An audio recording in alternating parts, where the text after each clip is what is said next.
Merci Banamboka, merci Balandi. Il y a émission meilleure de la RDC. Vous êtes déterminé à kokanga fraude à tous les niveaux. Après l'Iwaya Lumumba, indépendance est qui sous-soute. Moi na musala na bino toujours to ebisaka bino ke tozali wana pona ko servir bino. Yango wana lutte contre la pauvreté et kozala une de nos premières priorités. Ezo lakisa ke Kabila lingite be élection salama. Umeya Kabila. S'il n'y a pas élection, Kabila doit partir. C'est déjà Umeya Kabila. Ce qui le 23, élection ezalité le 24, tout cinq indépendance à Bissau. Kaka na masolo ndenge ezalaka toujours. Ezo sala pasi, toloba te. Vous servir, c'est notre devoir. Et surtout dire la vérité. Merci Banamboka, merci Balandia, émission meilleure de la RDC. Et surtout Balandia www.congolocolenews.net. Merci Balandi Nabiso. Banamboka, toye. Botu nanga toye ko salanini, toye ko lobela makambo ya mboka.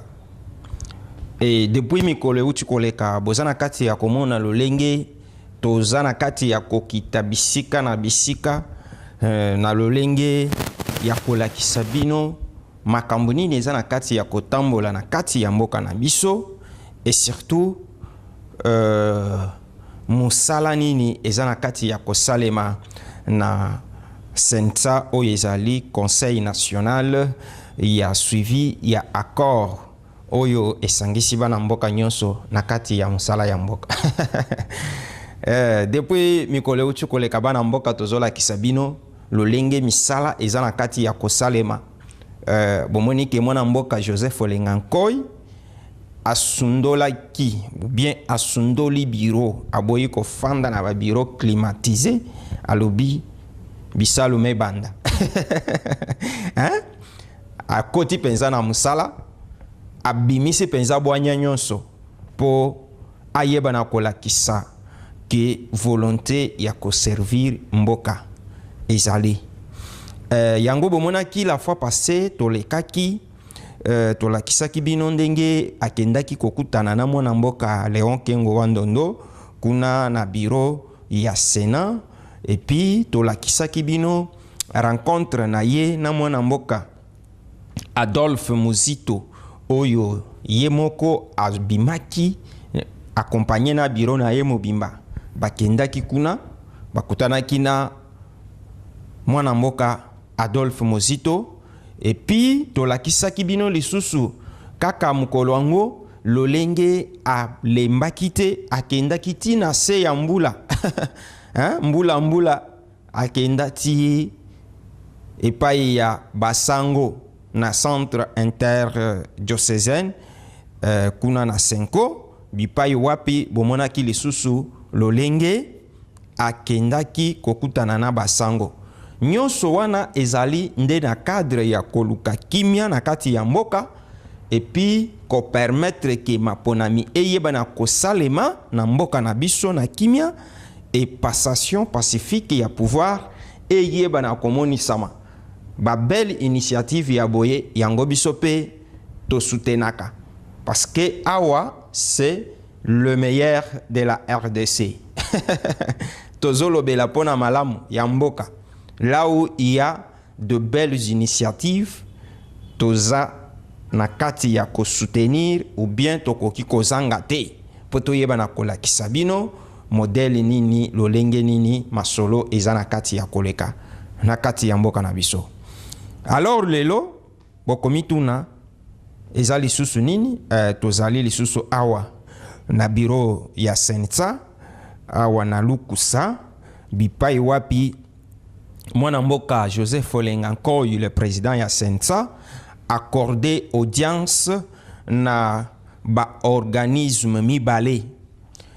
Alors tozola kisabino nano entrée ya oya liboso ezali délégation ya Union européenne tango bakota kibomona lolenge masolo ezoleka bana mboka.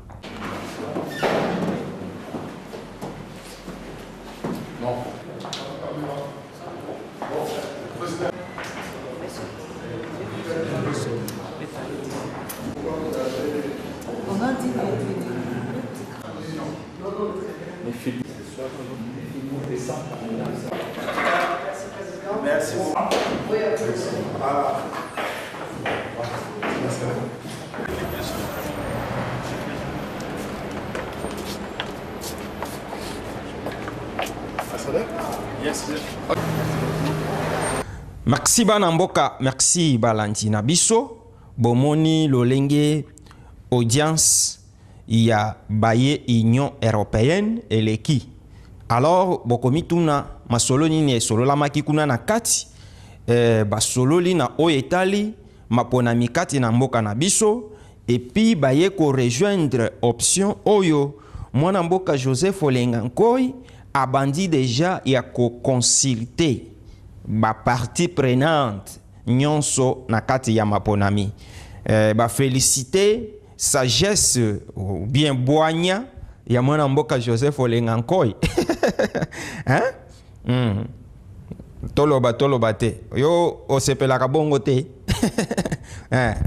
donc ba féliciter boanya na ye ya lolenge makambo ekotambola kitoko na kati ya sensa mikolo yo sensa aza na kati ya kosala musala oyo bapesaki ye kosala ezalaki ya kolandela lolenge makambo ekoki kotambola malamu na mboka epi koluka lolenge nini kimia ekoki kozala na mboka. C'est pourquoi bomoni Joseph Olenga Nkoy na biro na ye batelemi bakotambola ata na moyi ata na mbula nyonso wana ezali nde koluka kimia ezala na kati ya mboka. Ba félicitaki en tout cas bamoni penza ki makambo ekotambola vraiment kitoko na misala oyo sensa aza na kati ya kosala na kati ya mboka na biso. O balobi wana ezanga te ezande mindele ya Union Européenne o baye kokutana na ye o bamonaki ndenge bakotaki wana nde bazoloba wana biso musala na biso yango kolakisa bino ke makambo ekotambola boye na kati ya mboka bana mbo mwana musala na bino toujours tokolembaka te tokozalaka bisika nyonso information ezali car nous disons toujours vous servir c'est notre devoir. Et sima ya bana mboka ou bien sima ya délégation ya Union Européenne délégation pe ya SADC bakotaki botala nanu masolo elekaki ndenge nini.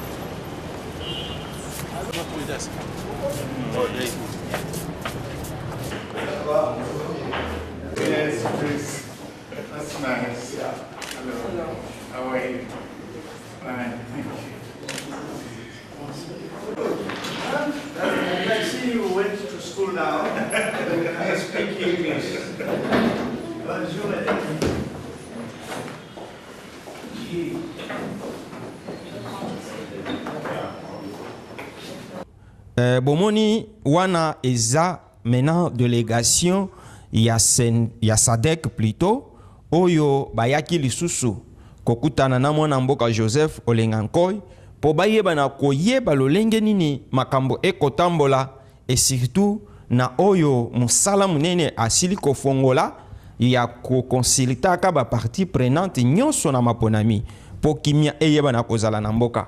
Mais nakobima na bango balobaki ndenge nini malgré balobaki na anglais ba interprétaki na français toko proposer bino boyeba na koyoka masolo ezo loba mandenge nini. We came to take message from Sensa. We didn't bring them anything. Nous sommes venus prendre un message auprès de Sensa. Nous n'avons apporté aucun message. But we appreciate that this institution is a powerful institution which goes with the implementation of the December 31st Agreement 2016. Et nous reconnaissons que nous avons rencontré une institution importante qui consiste à suivre ou à faire le monitoring de la mise en œuvre de l'accord du 31 décembre 2016. And the EU media has to praise it. Come again? The media has to praise it. Et le média doivent féliciter cette institution. We are going towards election. Nous avançons vers l'organisation des élections. So we are making a follow-up Et nous of faisons un suivi of issues which are on stake, which the monitoring commission has to make a follow-up and make sure there is an implementation. Nous faisons le suivi des questions qui sont en suspens et dont le CENSA doit également faire le suivi afin que ces questions soient mises en œuvre pour nous amener à l'élection. It has done a good job. L'institution a fait un très bon travail. We appreciate because we are all interested in peace and tranquility in this country. Nous reconnaissons la valeur de ce travail accompli parce que nous nous rendons compte que tous nous sommes intéressés par la paix et la stabilité dans ce pays. And make sure that we have a credibility of election in this country. Thank you very much. Et c'est rassurer que nous allons avoir de la crédibilité dans l'organisation de l'élection dans ce pays. Et merci beaucoup. That's all. Your name? John.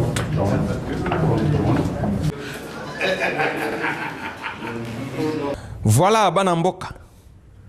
C'est ça ce qui fait notre différence avec les autres. Toyebi Sakabino qui est la meilleure de la RDC, c'est la différence, c'est la qualité. Hein? Et ça qu'on faire vivre bino, bah événement na entièreté ou bien intégralité na yango. Et ça te que bazui mandam moi ilo comment était ni balame oh. Hein? Ah ouais c'est ça. Musala yaboy. Bon moni pensa que nous sommes là que pour vous servir. Et c'est ce qui fait notre différence. Boyoki elobeli yabango.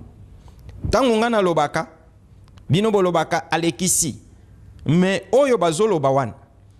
Est-ce que nga mutu na félicité? Est-ce que nga mutu na encouragé? C'est ça. Nous sommes là que pour soutenir le meilleur.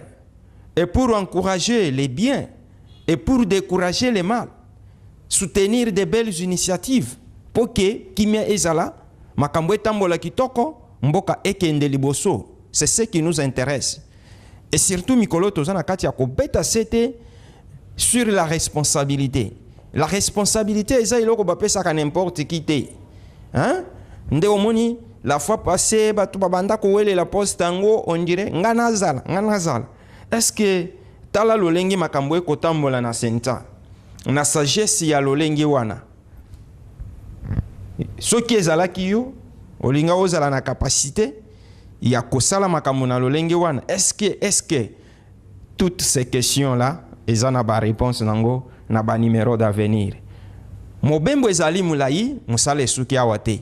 Tozo kende malembe parce que musale ezana.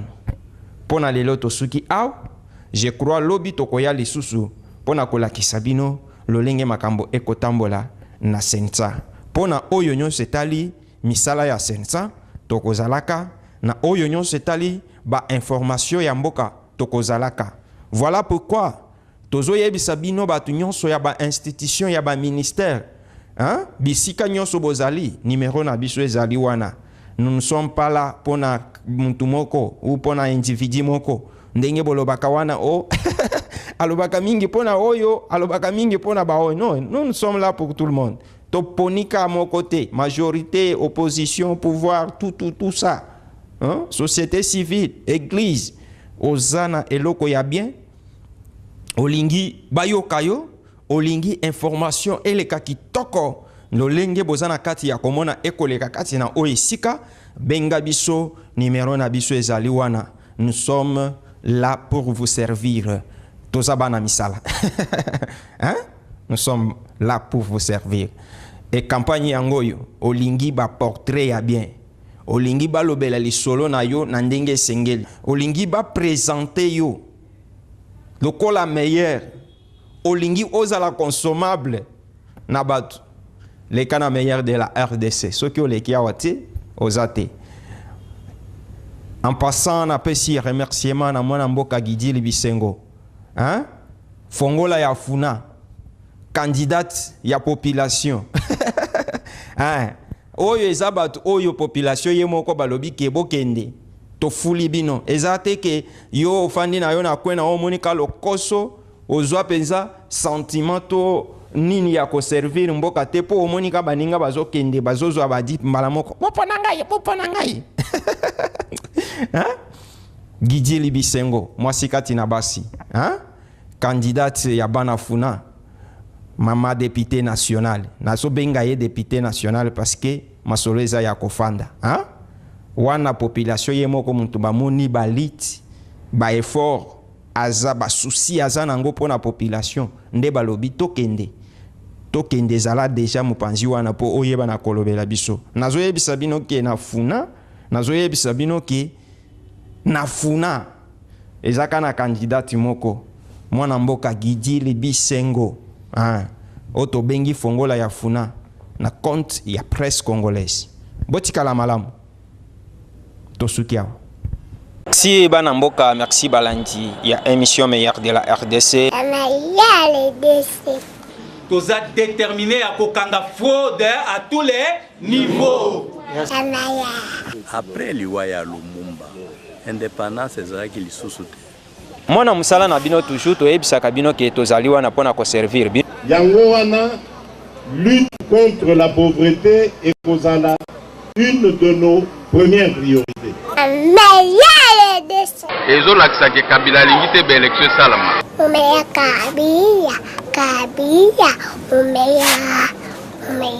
S'il n'y a pas élection, Kabila doit partir.